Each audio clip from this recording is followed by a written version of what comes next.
En RPM bajamos un cambio. Entrevista. El mano a mano de RPM.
Bien, las 4 de la tarde con 17 minutos aquí en Buenos Aires. ¿Qué hora tenemos en Barcelona? Alison, ¿qué tal? ¿Cómo estás? Buenas noches.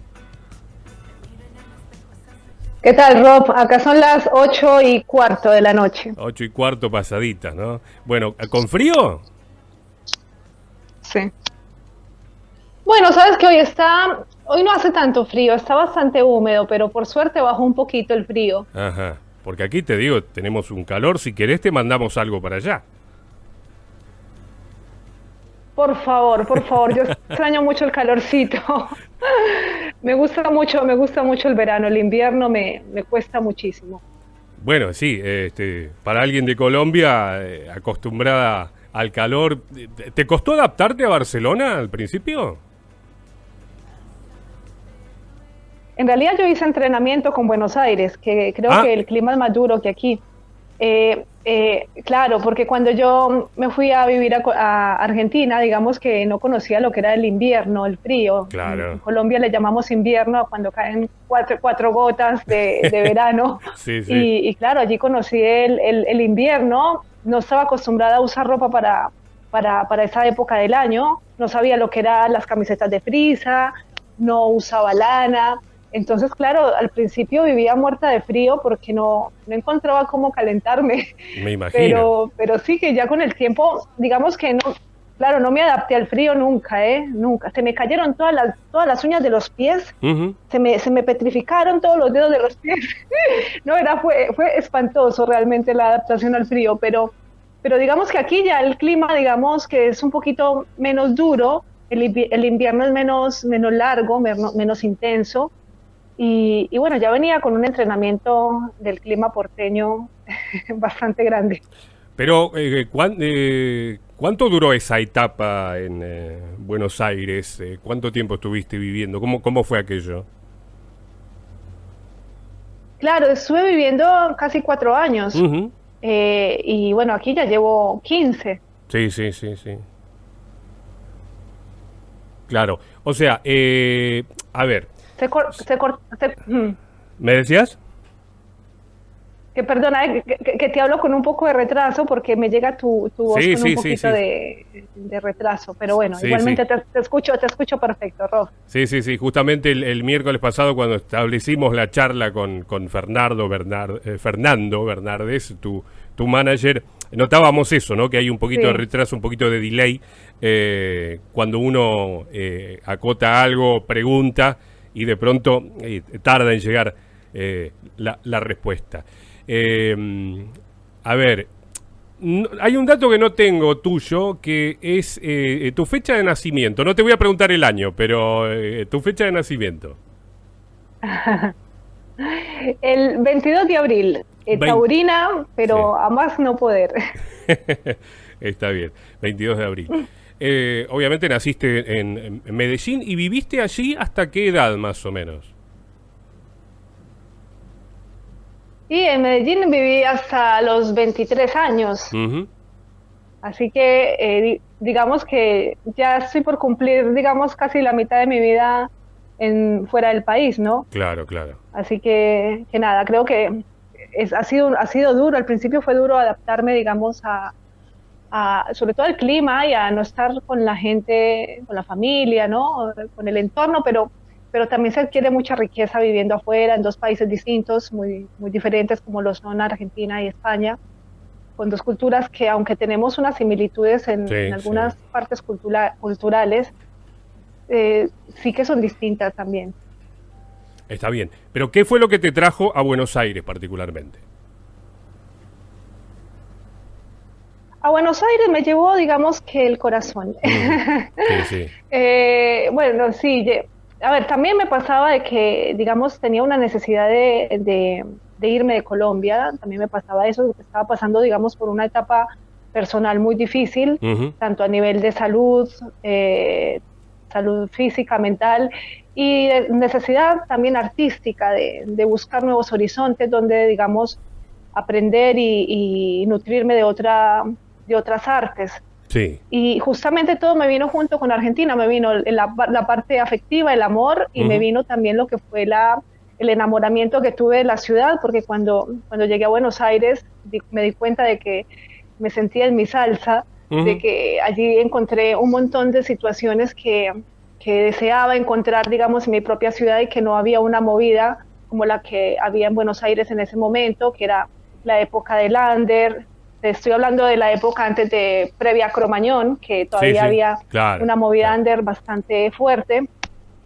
Entonces, claro, para mí era súper delirante todo aquello y me nutría mucho a nivel artístico. También la parte del teatro, que también es muy fuerte allí, la parte también literaria. Hubo mucha influencia en todo lo que, digamos, terminé haciendo.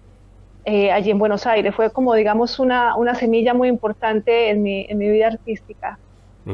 Pero vos empezaste como artista plástica en realidad, ¿no?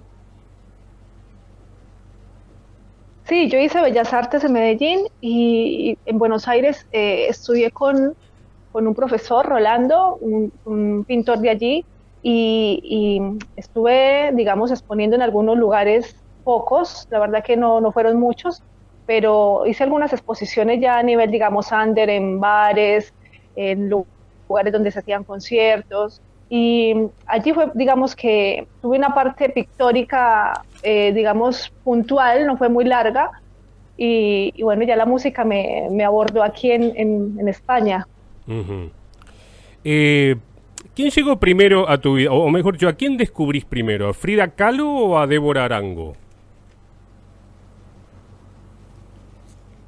Indiscutiblemente creo que a Débora Arango, porque digamos que yo cuando empiezo a estudiar en Medellín, desde chica tenía mucha inquietud, digamos, por las artes, siempre me gustaba mucho todo lo que era el trabajo manual, todo lo que uno podía hacer con las manos, y cuando empecé a estudiar en la Facultad de Artes Plásticas, era una facultad dedicada a Débora Arango, y claro, cuando llegué a la universidad me di cuenta que estaba todo lleno de murales que los alumnos habían hecho en homenaje a Débora Arango, y quedé impresionada por la historia de ella, ¿no? De que tuvo una vida muy dura para desarrollar su arte en Colombia, en una época donde la mujer, digamos, no tenía las libertades como de cultivarse. Es más, en aquella época, te estoy hablando de 1930, donde la mujer ni siquiera podía obtener un certificado de bachiller. Le daban un certificado que la acreditaba para hacer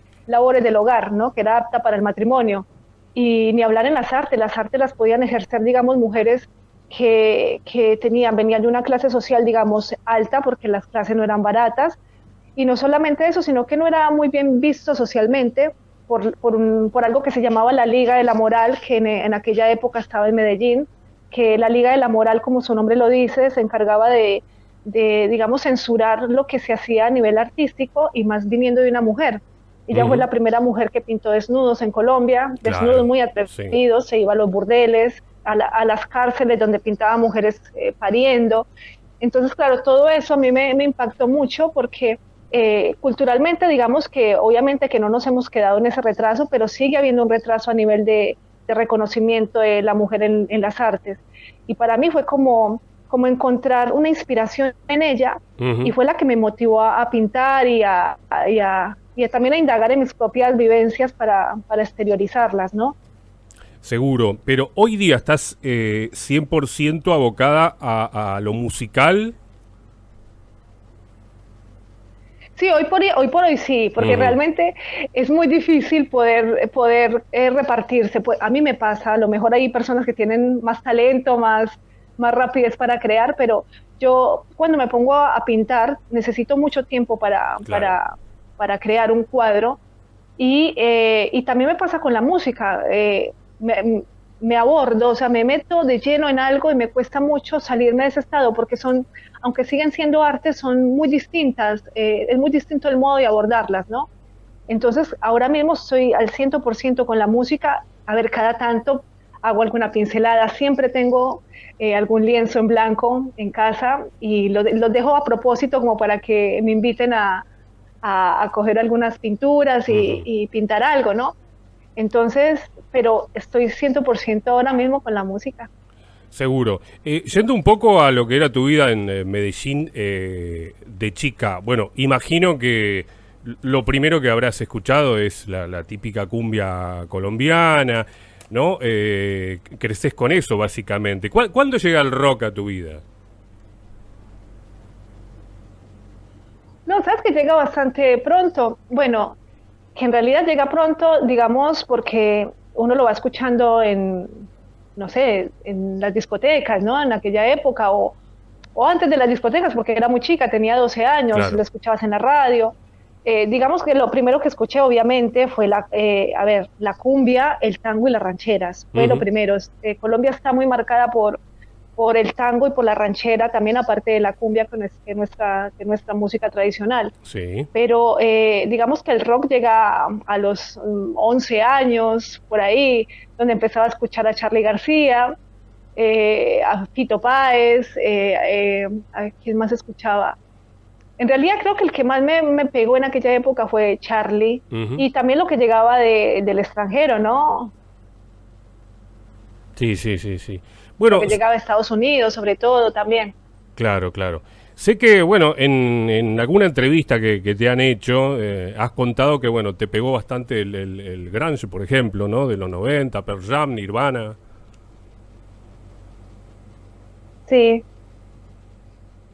bueno, esta fue una época súper linda, porque digamos que yo estuve muy, muy alejada de toda la parte, digamos, de lo que se estaba curtiendo en ese momento, porque bueno, fui madre muy joven, entonces digamos que en la época de mi digamos, de mi casi niñez, estuve criando a mi hija, ¿no? Sí. Entonces me dediqué mucho tiempo, digamos, a su crianza, y me alejé de todo lo que era propio de una chica de mi edad. Entonces, digamos que viví las etapas, digamos, atrasadas, porque ya cuando yo abordo el grunge y toda la época de los años 90, de todo el rock alternativo, sí. Que había también una explosión muy grande con el rock en español, había una creatividad increíble. Digamos que yo llego un poco tarde, porque, digamos, estaba en otras funciones, y me tocó ya, digamos, conocer a un Nirvana con un Kurt Cobain ya muerto, ¿no? Claro. Entonces, bueno, pero después me puse bastante al día. Bueno, después de ese paso por Buenos Aires, esos años por aquí, ¿qué es lo que te lleva puntualmente a Barcelona? Ay, ¿me lo repetís, por favor, Rob? Que se cortó un poco la comunicación y te entendí por partes. Claro, te preguntaba, ¿por qué el destino fue Barcelona luego de Buenos Aires? Bueno, casi por la misma razón. Realmente yo no quería venir a Barcelona. no porque no conocía ni siquiera la ciudad, sino que estaba muy a gusto en ese momento en Buenos Aires. Sí. Y bueno, ya está, digamos que empezando a estabilizarme un poco emocionalmente también en la ciudad. Y bueno, para aquí, yo en esa época estaba en pareja, ¿no? Y con un argentino y él se vino para aquí. Entonces, bueno, queríamos estar juntos, por supuesto, entonces yo me vine para aquí y bueno, al principio fue difícil porque estaba muy acostumbrada, digamos, a toda esa parte de conciertos en Buenos Aires, a esa vida bohemia, Ujú. a ir al cine, no sé, a las 3 de la mañana y salir a las 10 de la mañana, Claro, hacíamos sí. jornada de cine nocturno, Ujú. claro. Entonces, claro, todo eso era una vida que acá se transformó en una vida, digamos, más apacible, ¿no? Más, ¿cómo decirlo? Como más correcta. Sí, sí, sí, sí. Entonces, extrañaba mucho, al día de hoy también todavía extraño mucho todo eso que pasa allí. No sé si sigue pasando ahora mismo, obviamente con la pandemia no, pero no sé si seguirá pasando toda esta movida allí en Buenos Bueno, Aires. digamos que pasaba hasta bueno, este año tan particular que hemos tenido. A propósito, Alison, con respecto a este 2020, seguramente empezaste el año, enero, por ejemplo, con muchos proyectos que, por supuesto, todo se ha ido postergando. ¿Qué balance terminás haciendo de este año? Bueno, este año, digamos que fue también muy particular, yo digo que para todos, fue algo muy sorpresivo. Yo estuve en Colombia en febrero de este año y estuve por asuntos médicos, pero claro, cuando llegué acá yo pensaba, tenía proyectos de ya empezar los ensayos para presentar el nuevo disco, teníamos previsto volver a Estados Unidos en noviembre. Bueno, había algunos proyectos que nada, los teníamos ahí para empezarlos digamos, agendar y ver cómo lo llevábamos a cabo. Y claro, con todo esto, digamos que a mí me dio un bajón emocional muy grande. Claro. Mucha gente te dice, ah, bueno, es un buen momento mucha gente dice, bueno, es un buen momento para componer, es un buen momento. No sé, yo creo que el momento para componer es cuando uno lo siente y no es que uno se lo planifica porque tiene más tiempo. A mí me pasa de que el componer llega con un estado que te envuelve, ¿no? Con un Ujú. momento que estás viviendo, por una necesidad de expresar algo que se viene gestando adentro tuyo. Y a mí lo que me pasó con la pandemia fue que, digamos, me cortó por completo las ganas de componer, de ponerme en el movimiento, digamos, emocional de componer musicalmente. Lo que hice fue, como ya teníamos grabado el disco, fue trabajar en los videos para presentar algunas de las canciones. Claro. Entonces hice un video convidando a mucha gente a participar, hice una publicación donde cualquier persona que me mandara su video desde su confinamiento podía participar en el video. Que quedó muy Y bueno. sorpresivamente fue realmente, sí, sabes que fue muy loco eso porque esta idea surgió justamente el día de mi cumpleaños, el 22 de abril, que estábamos todos encerrados y viviendo una experiencia, digamos, casi alienígena con todo esto. Ujú. Entonces, claro, yo estaba acá y sola con una copa de vino y dije, bueno, voy a cantarme el cumpleaños y lo voy a publicar en una historia de las redes sociales. Y, y claro, a raíz de eso mucha gente me empezó a escribir, a felicitarme por el cumpleaños y pensé, ¿por qué no hacer un video con toda esta gente y juntar un poco toda esa energía y todo, digamos, un poco distraernos de lo que está pasando, porque estábamos todo el tiempo, por lo menos yo, con las noticias, con la preocupación. Entonces, bueno, hice una propuesta y mucha gente de diferentes países se sumó y no paraban de llegar videos y bueno, y dediqué mucho tiempo a la edición del video porque lo edité íntegramente yo, también a filmar las imágenes que complementaron el video con las imágenes de las demás personas porque quería Ujú. que la gente fuera la protagonista también.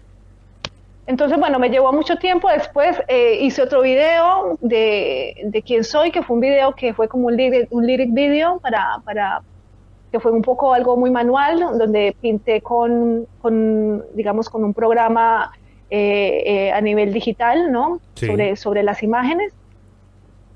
Y bueno, sobre todo me he dedicado en este año a hacer los videos, a promocionar las canciones del nuevo disco, que las hemos tenido que presentar cada vez, digamos, más paulatinamente, también por esta situación, ¿no? Entonces, en eso he estado todo este año. Seguro. Discográficamente, el debut fue con el EP Romance Salvaje, ¿no? ¿En 2015? Sí, sí, fue en el 2015. Fue toda una experiencia porque quizás digamos que nunca me imaginé que iba a estar en este camino. Siempre siento que me he recluido mucho detrás del lienzo, sobre todo. Entonces, digamos que al empezar a componer y a fluir todas estas canciones, empecé con la necesidad de buscar músicos para ver cómo sonaban, pero no para ni siquiera hacer un proyecto y tocar, ¿no? Quería experimentar con el arte en sí desde un lugar de, digamos, ponerle a las canciones nuevos vestidos, nuevas capas.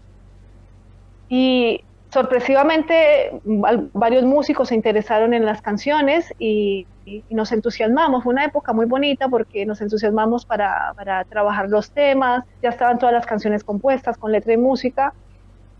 Entonces fue una etapa, digamos, de mucha creatividad, de incursionar en un mundo nuevo para mí, pero también tengo mi sabor amargo con esto porque creo que también en experiencia uno lo hace, digamos, no proceder del todo bien, quizás porque, digamos, este EP sale en un momento donde yo estaba viviendo unas situaciones personales muy complicadas, entonces esas canciones eran más como un diario personal que de algún modo tenía un poco de pudor de presentarlas, ¿no? Como que no estaba preparada para hacerle una promoción, no sabía ni siquiera qué decir a la hora de promocionar las canciones, porque estaba, digamos, todavía muy afectada por todo lo que estaba viviendo y todavía no me había alejado lo suficiente de la situación. Y al día de hoy me alegra escucharlo porque ya estoy como desafectada de todo eso, entonces lo valoro desde otro lugar y nada, y lo disfruto más también. Bueno, ahí estaban, Romance Salvaje, que le dio título, Cariño Mío, Me Inmunicé y Sin Domesticar. Sí, sí. De hecho, esas canciones están incluidas en el álbum, ¿no? Esto era digamos, un adelanto del disco Delito de Amar. Claro. Y bueno, como te comentaba, nosotros este disco cuando digamos, ni siquiera lo alcanzamos a presentar en vivo porque la banda se disolvió. Entonces, prácticamente que fue parte de mi trabajo solista, porque aunque lo hayamos grabado con la banda, digamos que yo ya este disco prácticamente lo presenté con la banda no lo presentamos, yo me quedé solamente con el baterista y con el baterista hicimos algunos conciertos, estuvimos un tiempo juntos.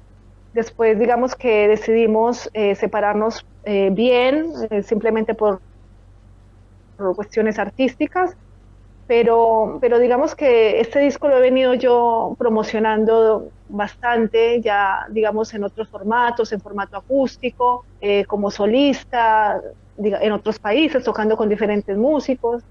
Entonces ha sido como digamos, no ha llevado como una coherencia habitual, ¿no? Digamos, saco un disco, lo presento con la banda y todo eso. ¿Y Delito de Amar cuándo aparece? ¿Al año siguiente?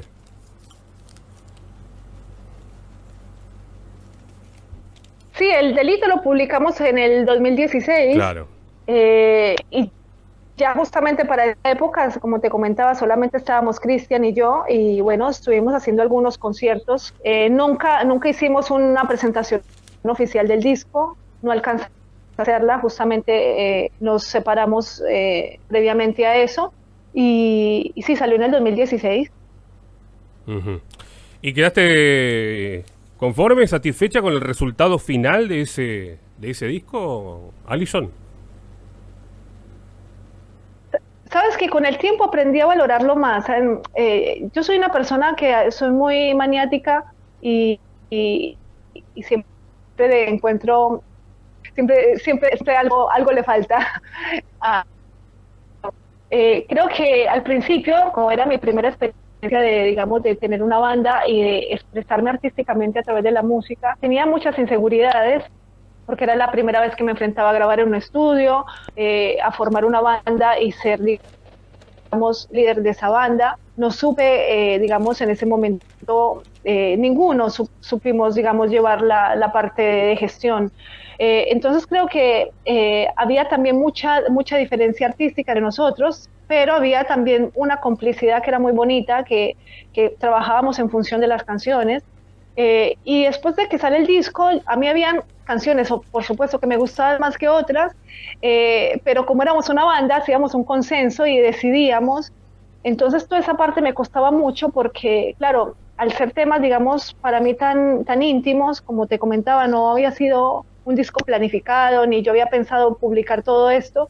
Entonces, claro, me costaba mucho, digamos, compartir la parte de cómo encararlo a nivel de promoción, ¿no?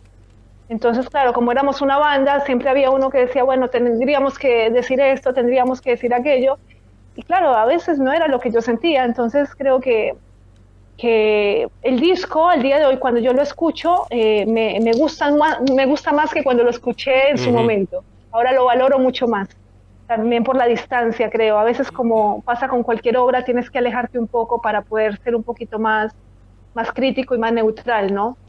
Sin duda, la perspectiva con el tiempo te da eso particularmente. Hay canciones, bueno, vos me contabas hace muy poco que, por ejemplo, Volcán, un tema que a mí me gusta muchísimo, casi queda fuera del disco, ¿no? Sí, justamente, mira, porque yo tenía o sea, yo quería hacer canciones, sobre todo quería que el disco tuviera un concepto no muy cancionero, no la clásica canción, digamos, pop rock. Y tenía muchas canciones compuestas. De hecho, tuvimos que hacer una elección para ver qué canciones podíamos incluir en el disco. Y a lo mejor en algunas yo no estaba tan segura, como era Volcán, que eran las canciones, digamos, más pop. Y bueno, resulta que ni el guitarrista quería grabarla, porque también él venía del progresivo, de una música un poco más compleja. Y estaba el baterista, que estaba enamorado de esta canción, le gustaba mucho, y fue el que puso todo su empeño en que grabáramos esta canción y nos logró convencer. De hecho, fue la última a la que le metimos las guitarras. Sí, Y para nuestra sorpresa, el guitarrista nos pidió que lo dejáramos solo grabando las guitarras, y cuando terminó, me dijo, Alison, quedé sorprendido con lo que salió de esta canción. Así que fue una canción que nos sorprendió a todos, nos emocionó realmente, de que una canción que era la que menos queríamos que se quedara, digamos, casi por consenso general, fue una canción que para mí es infaltable en el disco, y que al día de hoy la revaloro, ¿no? La revaloro más. Seguro, pero vos fíjate que en mi caso, al escuchar todo el disco, fue la que más me pegó de entrada, ¿no? Tiene ese poder, porque además es un tema que, en cuanto a lo letrístico, vos empezás hablando de ese pesimismo que uno tiene cuando pierde el tren o pierde varios trenes, pero después todo desemboca en un mensaje esperanzador. Al menos esa es la lectura que uno hace, ¿no? Porque terminás aprendiendo a navegar, y que tu destino es una barca, ya el tren queda atrás, ¿no? Sí, yo creo que también es un poco, uno siempre, no sé, a mí me pasa de que, obvio, a veces uno ve todo muy oscuro, pero siempre creo que tendemos a dejar una lucecita ya en el fondo, ¿no? Y también creo que a veces la nostalgia está buena, pero la nostalgia a veces te hace perder muchas cosas del presente, ¿no? Entonces, creo que decidí, digamos, concluir esa canción. De hecho, la parte donde digo nació un volcán, esa parte no estaba en la canción. No existía esa parte. La compuse, digamos, casi que al final de ya haberla tocado mucho y de casi de entrar a grabarla, ¿no? Esa parte. Porque necesitaba como darle un poco de esa esperanza, ¿no? Lo que viene, a ver, ¿a dónde voy? Ya lo que viví, lo viví, ya está. No puedo volver atrás y deshacer los pasos. Más vale que eso sirva para poder mirar a un horizonte más amplio, más limpio, nuevo. Entonces, por eso decidí agregar esa parte. Y, por ejemplo, el tema 1989, ¿cuándo lo componés? Esta canción la compuse hace unos 3 años. Pero sabes que la letra no era esa, era una letra distinta. A mí me gusta mucho a veces enrollarme con con la poesía y a veces me voy mucho por las ramas. Y decidí para este disco hacer letras un poco más concretas, ¿no? Más directas. Entonces, fue muy loco porque yo estaba grabando la canción acá en Barcelona con Gerard, estábamos en el estudio y bueno, empezamos a hablar por esas cosas de la vida, de mi etapa en Colombia, empezamos a hablar de toda la problemática que tuvo Colombia con el narcotráfico, y empecé a contar mis historias y mis vivencias ahí con Gerard, ¿no? A contarle mis vivencias sobre lo que experimenté yo misma en carne propia con lo que pasaba con la violencia que tenía nuestro país en esa época. Sí. Y claro, y Gerard estaba flipando, flasheando mal con todo lo que yo le contaba. Me decía, tía, ¿tú por qué no hablas de esto? Si esto está tremendo. Claro, yo siempre había tenido mucho pudor para hablar de toda esa parte violenta de mi país, aunque fue algo que me marcó mucho porque claro, era muy complicado vivir en aquella época con tanta incertidumbre, con tanto miedo a implicarse, con tanto miedo a decir, con tanto miedo a ayudar al otro. Entonces dije, bueno, nada, tengo que hablar de esto, es un tema duro, no sé si espero abordarlo del mejor modo, porque también no quería caer en un amarillismo que se viene usando mucho con respecto al narcotráfico, de que ahora se hacen series por todos lados para vender con ese tema. Entonces quería alejarme de eso porque no era mi intención. Para mí la intención era exponer algo que pasó en nuestro país, y que un 18 de agosto de 1989 mataron a Luis Carlos Galán, y con esto a Colombia le apagaron una luz muy importante para el desarrollo social y político del país. Entonces necesitaba, creo que, hacer un homenaje a Luis Carlos Galán y a través de él también homenajear a todas esas luchas que se vienen teniendo hasta la actualidad, porque al día de hoy siguen pasando las mismas situaciones casi en todo el mundo, salvo pequeños casos excepcionales donde no está pasando, pero digamos que el mundo está cada vez con una dirección muy dura con respecto a los derechos humanos, a la igualdad. Entonces, claro, dije, esta canción la tengo que hacer, la tengo que tocar, tengo que hacerla, y tengo que hacer un video que hable de todo esto, porque es algo que no se quedó en el pasado, no es simplemente algo que pasó en Colombia en 1989. Es algo que sigue pasando al día de hoy en Chile, en Argentina, en México, Colombia mismo, acá en España. Entonces creo que era un tema que necesitaba tocar. Claro, claro. Bueno, para los que no conocen la historia, o para refrescarla un poco, en el caso de Galán Sarmiento, ¿no? Era su segundo apellido, que fue asesinado cuando estaba por comenzar un acto, estaba en plena campaña. Sí, mira, yo era muy chica cuando esto ocurría. Digamos que yo lo que recuerdo, o sea, realmente tomo conciencia con los años, porque claro, cuando son muy chicos sabes que algo está pasando duro, jodido, pero no alcanzas como a asimilarlo.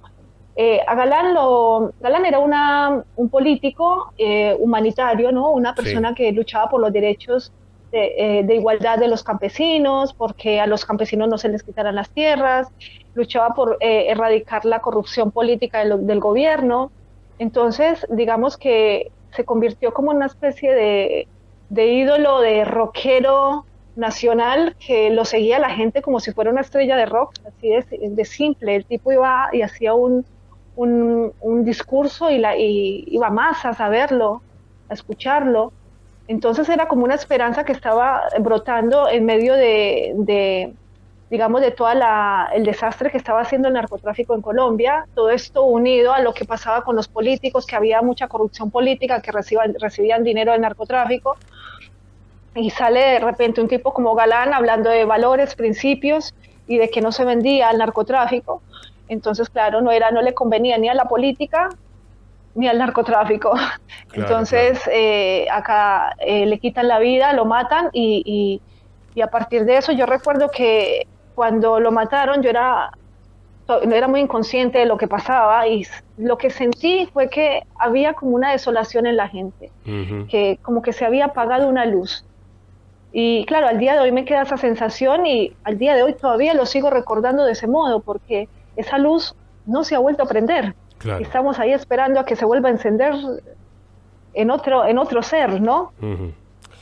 Alison, bueno, nosotros cuando tenemos alguna entrevista solemos cerrar la entrevista con alguna canción, así que 1989 es la que tenemos preparada para cuando cerremos el programa de hoy, va a estar sonando por aquí. Quería preguntarte un poco sobre... Genial, buenísimo. Sobre esa gira que hiciste ¿por dónde anduviste? ¿Medellín, Los Ángeles, Houston, Tijuana? ¿Cómo anduvo eso? Estuvo muy bien. Estuvimos el año pasado, en el 2019, hicimos una gira empezamos en Medellín, hice un concierto allí en el Hard Rock Café.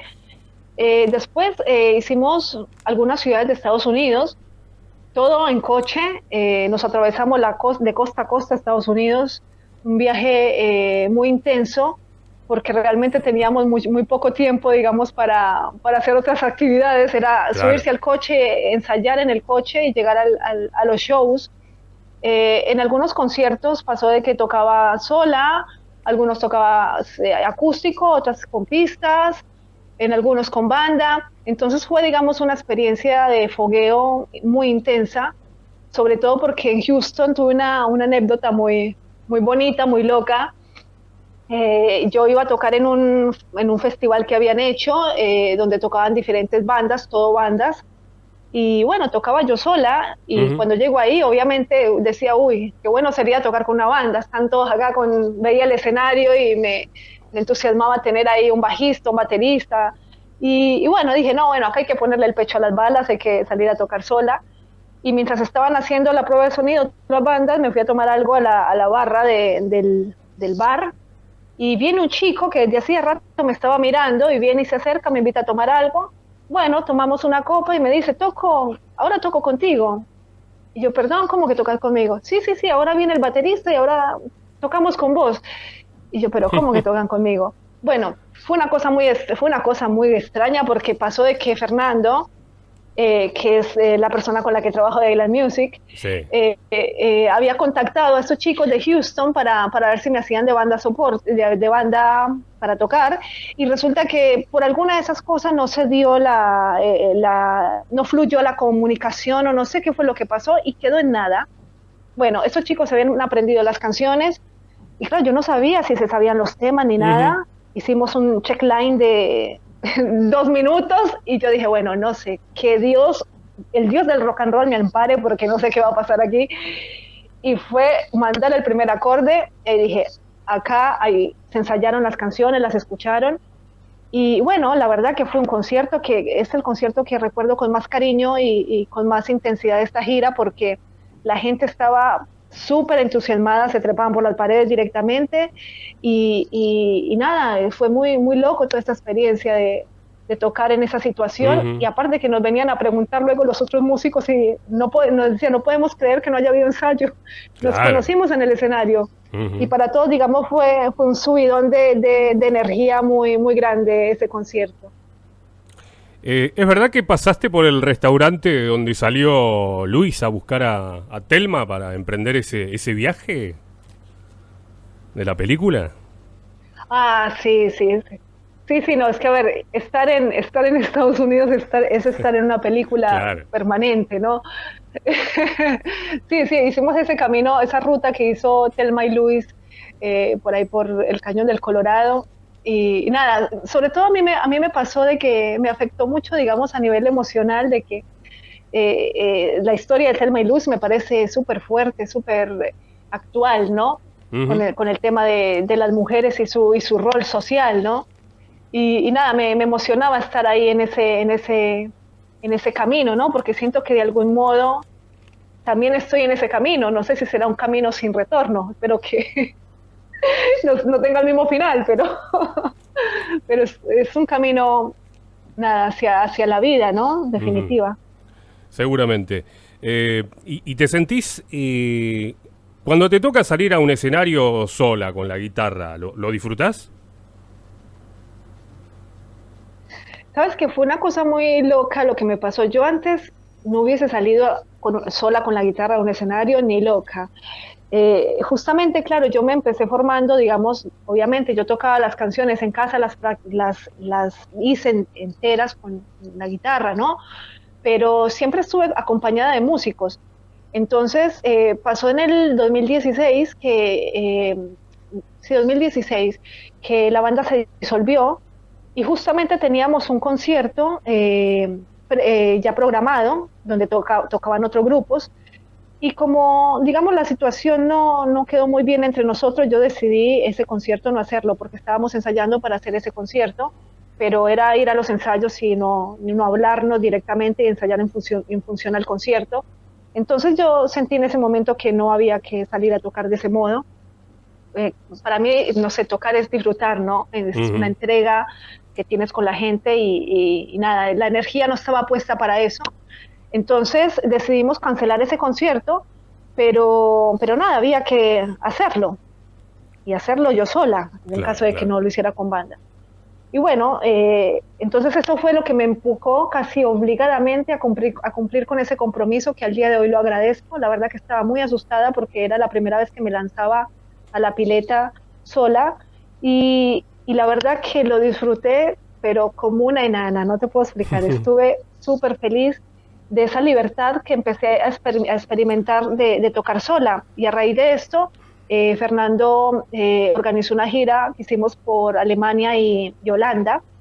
Entonces hicimos allí varios conciertos, y la verdad que también hicimos una gira acá en Barcelona por diferentes bares, salas de acá, y te digo que para mí fue una experiencia muy linda, porque cuando tocas con bandas, si bien te da, digamos, el soporte y la cobertura, ¿no? De que si te equivocas no se nota tanto, y muchas cosas quedan, digamos, tapadas por ese envoltorio de música. Cuando estás solo, no pasa eso. Estás tú ahí con tu desnudez, tu guitarra, tu voz, y es lo que hay. Entonces, creo que también disfruté de no tener que estar atenta, digamos, a tener que terminar un compás acá y seguir al otro, que ahora viene esta canción. No, fue, digamos, ejercer una libertad sobre el show íntegra. Es decir, bueno, tengo programada hacer esta canción después de esta, y no, ahora creo que les quiero entregar otra canción distinta a la que tenía programada, o no sé, agrego un estribillo más, o lo quito, no sé, esa libertad no te la da, digamos, estar con una banda, al menos en el contexto como yo lo estaba viviendo, ¿no? Seguro. Alison, bueno, estamos lamentablemente llegando al cierre del programa. Ha sido un placer enorme charlar contigo. Agradezco tu predisposición desde el primer momento, pues en realidad fuiste vos la que se ha contactado. Enhorabuena. No sé cómo me has descubierto, pero estuvo muy bueno eso. Agradezco el saludo que grabaste, el video también. Cuando hay predisposición de parte del entrevistado o entrevistada, todo fluye y es mucho más sencillo. Quiero que me recuerdes, antes de irnos y mientras vamos poniendo ya el tema 1989 para ir cerrando, ¿dónde te puede ver la gente? Bueno, estás en YouTube, ¿cuáles son tus redes sociales? Sí, estoy en Facebook como Alison García, y en YouTube también como Alison García. Hay otra Alison García que no soy yo, ya se van a dar cuenta. Y sí. Después en Instagram estoy como Alison García Music. Y bueno, ya después en las plataformas, en Spotify, en SoundCloud, Reverb Nation, por ahí encuentran muchas cositas. Perfecto. Alison, te mandamos un beso enorme. Bueno, yo te dejo. Muchas gracias a ti, Rob, la verdad que lo disfruté mucho, y bueno, gracias a ti también por brindarme este espacio y esta charla tan bonita, te agradezco mucho. Bueno, estamos en contacto, Alison. Un abrazo. Abrazo grande. Chao. Alison García, desde Barcelona, con ella nos vamos haciendo 1989. Chao.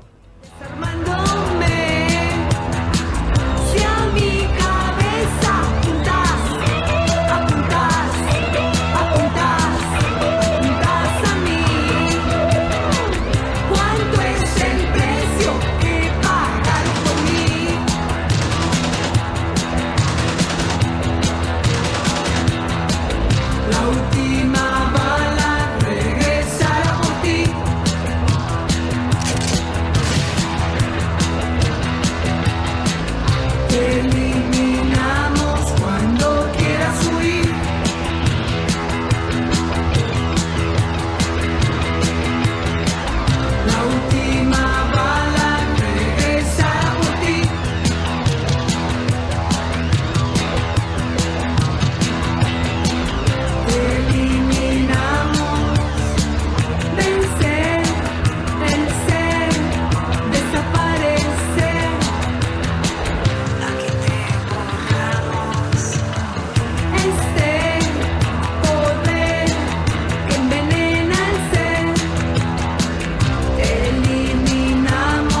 entusiasmo